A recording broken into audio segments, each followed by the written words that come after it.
કઈ જગ્યાએ જઈએ તો કન્ટિન્યુ.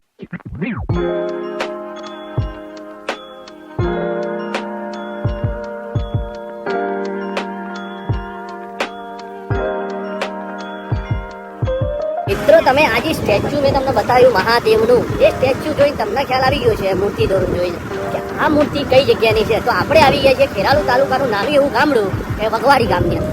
વગવાડી ગામની અંદર આજે મારા પપ્પા લાવ્યા છે. તો આજે કઈ જગ્યાએ શું બતાવવાના છે તો તમે કન્ટિન્યુ આ બ્લોગની અંદર રહો. તમે જો બોર્ડ હું તમને બતાવું છું. વગવાડી ગામ આવી ગયા છીએ આપણે. વગવાડી ગામનો નજારો છે આખો બહારનો. આ છે બોર્ડ, તમે જોઈ શકો છો આ રીતના છે વગવાડી ગામ. આવી ગયા છીએ આપણે વગવાડી ગામની અંદર. તો આપણે કઈ જગ્યાએ જવાના છે તમે ખબર કરો, માઇન્ડ કેચઅપ કરો. એના બધો જ ખ્યાલ હશે કે કઈ જગ્યાએ જવાના છે. તો આ તમે જુઓ વગવાડી ગામ છે. પપ્પાના કઈ જગ્યાએ આજે પપ્પા લઈ જાય છે મને પણ ખ્યાલ નથી. પપ્પાએ કીધું છે કે હું તમને લઈ જાઉં છું આજે. તો આપણે પહેલાં જોઈએ કઈ જગ્યાએ પપ્પા લઈ જાય છે.